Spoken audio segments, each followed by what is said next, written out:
Ooh, heavy week. I mean, literally.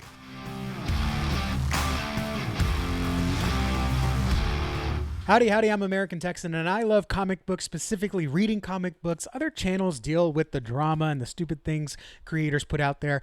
We're here to talk about the stories, the art, the medium itself, what we enjoy the most. And if that's you and that's, how you like to enjoy the medium, then by all means, I'd love to see you subscribe, because we love to just talk about what's between the pages. And it's New Comic Book Day, April 15th. This video is coming out a day late just because it's been one of those Wednesdays, but I did manage to get to my LCS and got quite a few books here from DC, even more from indies. But man, there were some trades that I saw that I was kind of like, all right, yeah, there's a lot to be had here. So let's go into what I got at my comic shop. And I'd love to know if you're reading any of these, what you are most excited for, as well as any recommendations you have that you got that I missed out on. But let's start with Marvel. Okay, and that's it for Marvel. So now let's go on to DC. Nothing came out in Marvel that really piqued my interest. But we've got 6 books here from DC. Actually, starting with Absolute Batman, the book everyone's talking about. I've already gone through half the book. It is really good. A lot of times I read comic books and I think, I am reading this too fast. I'm not sitting down to enjoy it. But this one's hard to read too fast. I really, really enjoy the art in here by Dragotta and the storytelling. And let me tell you, the intro of a certain character, I'm not going to spoil it because he's not on the cover, I don't think, on this. I guess he is right here. This character's intro right there on the right. Boy, that is quite the intro. So I've only read the first half, but I'm excited to check out the rest of it. And then we've got a few more of the all-in stuff.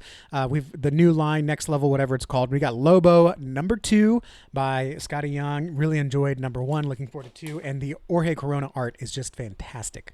In fact, it was pretty cool because someone got Absolute Batman, and I was like, yeah, that's a really cool cover by Liam Sharp. It kind of looks like the art style of Jorge Corona. I pointed him to Lobo, and he was like, oh, what is this? And he got the book off the shelf, and he was like, this looks awesome. And he ended up getting 1 and 2. It's one of those things where, like, I just shared with a random stranger, like, this art's cool, and if you like that, you'll like this. And hopefully he'll enjoy it. I hope I run into him next week. But anyways, along the Next Level stuff, we've got Deathstroke the Terminator. Again, not knowing too much about these newer characters, these new runs of characters, but they were great introductions. And then also just a little bit of experimenting here outside my normal reading. We've got Batwoman number 2. Nothing too special about the writing or the art, but the premise of the story, the idea of your long last separated sister and now you're the good guy and she's the bad guy. What does that dynamic look like? It's intriguing to me, so I'm checking it out. And then we've got End of Life number 3, Kyle Starks. Enjoying most of what all of what Kyle Starks does. This one is probably on the lower end, but I'm still in because it is intriguing, and the father-son dynamic that he built in issue 2 was really interesting, so I'm interested in that. And then Superman Unlimited. This one's subtitled Homecoming. So we've got some more of John Kent. So maybe young John Kent from another reality or another timeline is coming to meet someone. So that'll be super interesting. And then last one there is Absolute Batman. So that's what I'm reading DC wise. And I will do a Let's Talk Big 2, usually where I talk about the Marvel and DC releases for the week, but it'll just be DC this week. If you want to see that video, subscribe, because I'll have that coming up this weekend. On to indies. I've got 11 indie books here. I'm not going to read all of them, but some of them I am super excited for, starting with The Machine, number 0. This is almost like a prequel for Ordained, I think. Ordained issue 2, which I will be talking about on my Let's Talk Indies review, video next week. Ordained number 2 introduced or teased the idea of the Machine, kind of like almost the Baba Yaga from John Wick. It's kind of like the guy you call in when no one else can handle something. So Ordained is basically a priest with a background, ends up being targeted by the mafia, and of course he is holding his own. And so at the end of issue 2, they call the Machine. We don't know who that is, so this is the introduction to that character. I am all in on Bad Idea Comics. They have such good quality. Now, the releases are few and far between, but the ones that do come out, when they come out, oh my gosh, they are so good. And I finally got a paper copy of Ordained number 1. I did read it digitally on Vive. I've never heard of that before, but they are the only place that has Ordained digitally for purchase. And I had an interesting experience. There was something that I wanted, but I couldn't get, but then I ended up getting it a better deal going a different way on Vive. I don't know if you know anything about the platform, but I might do a review video on that. But anyways, this is the 4th printing. That's how many people are just super excited for this. So it's a black and white version, or I guess a black, white, red version of the #1 cover. Also from Bad Idea, we've got Hab, or The Hab, #1. This is a horror book, which is usually outside of my liking. But again, when it's super good quality, like Hyde Street or Sisterhood, I will be enjoying The Hab. So I'm excited to check that out. The previews that I read in some of the other Bad Idea comics, those backup previews, were intriguing. So we'll see what it is. Then we've got The Witcher. This is one that's going to go on the stack because I'm still catching up on this. I am 1 volume behind. I have all the floppies, but I don't want to read Bloodstone until I catch up on the last series, something Bear. Yeah, so that'll be interesting. And then we've got Racer X #6. All the Speed Racer stuff. If you love the cartoon, you are going to love, I would say, even if you like the cartoon, like I liked the cartoon, I wasn't a huge fan. I didn't have any toy cars or Speed Racer or anything. But I watched the TV show with my mom. If you like the show, you're going to love the comic book. It's really good. And if you like car chase comic books, which I'm surprised I've really grown to really enjoy, Speed Racer is really good. Then we got Battle Beast. I am an issue behind on this. I haven't started the 2nd arc, so I need to catch up on it. But this is Battle Beast #8 that I've got. And then Ghost Pepper #10. Enjoying the art style here. The world building is quite a lot. It's a little overwhelming, a little daunting. I wish I had some accessory extra lore type stuff, because there's a lot of things happening in the book that look beautiful and I think they communicate well, but I'm just totally lost on some of the people and locations in here, but it's still really good. And then I'm still collecting The Future Is. This is #12, I think. I need to go through and just do a whole read of them. Everyone at our comic shop loves this book. It's basically about hacking and technology and stuff. I just haven't caught up on it, and they do hacker games. So if you're doing that, let me know. I'd love to see where you rank on the charts there. And then we got Red Coat, #12, Ghost Machine. Everything is just so good. And it looks like we've got Benedict Arnold coming back. Is he a good guy? Is he a bad guy? I don't know. I'm really interested because now Red Coat has some stakes in life. He's married. I think he had a kid. Oh, man, I don't know. Let's see what happens. Then we got G.I. Joe, #21. We've got, what's that ninja guy there? I can't remember his name. That's a pretty cool little pose there on the cover. And then finally, I did not pull this, but apparently Ice Cream Man has had a year hiatus and they're back.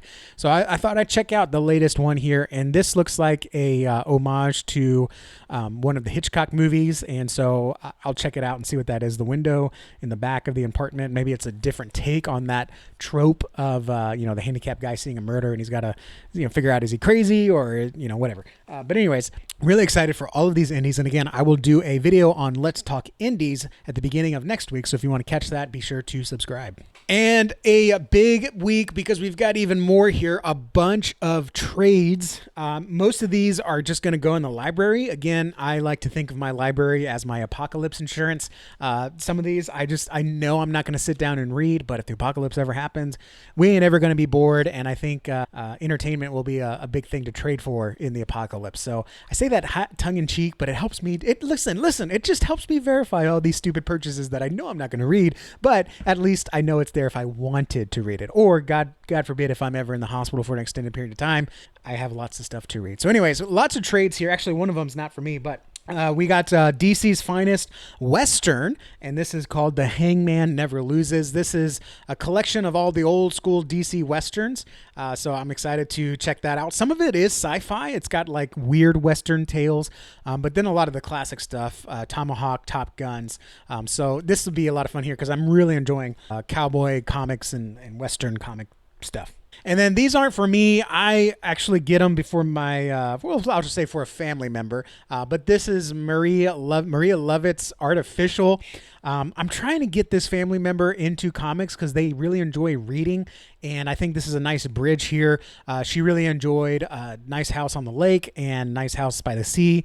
And I got her one of these. It was a vampire one or something. This one actually seems interesting. Like even my LCS owner was like, "Oh, you're going to love this." And I'm like, well, maybe I'll check it out before. I don't know. But whatever. I don't know. Let me know if you read this or if you know someone that reads it. But I guess it's kind of like Saga. It's a good on-ramp to graphic novels. So Anyways, on to the stuff that I like. This one's interesting. So I was going to pull it, but then I decided not to. Stephanie Williams wrote Temporal. I'm usually not a huge Stephanie Williams fan. She just doesn't click with me, but I do like time travel, so we'll try this again. This is a time traveling thief, so to speak. So I think that'll be super interesting. And this came out this week, and I had no plans to buy it until I saw it displayed on my LCS counter where you check out. This is Booster Gold. This is, it's not a compendium size, but it's certainly not trade size. I mean, it's got how many issues here? It's got 32 to 37, so 15 and then 6. So it's got 21 issues. But this is Booster Gold, the complete 2007 series, volume 3. And I had, again, no interest in getting it, but I saw it was written by Dan Jurgens. And I don't think I've read a Dan Jurgens book that I have not liked. Now, most of his stuff I've read is Superman, but I know Booster Gold, there's some time travel stuff in there, and I love time travel. And I like Dan Jurgens, so I said, let me take a shot on it, but it's volume 3. I don't want to just come in the middle of it. Well, on my LCS shelf, they had volumes 1 and 2. And not only that, another writer that is an instant buy for me, Jeff Johns. Jeff Johns wrote volume 1 of 2007's Booster Gold. So I guess Jeff Johns wrote volume 1, I guess, and then Dan Jurgens took over. So I was like, is this pretty good? And my LCS owner was like, yeah, there's a story in there where Batman's getting married, which, yeah, that's a whole nother thing.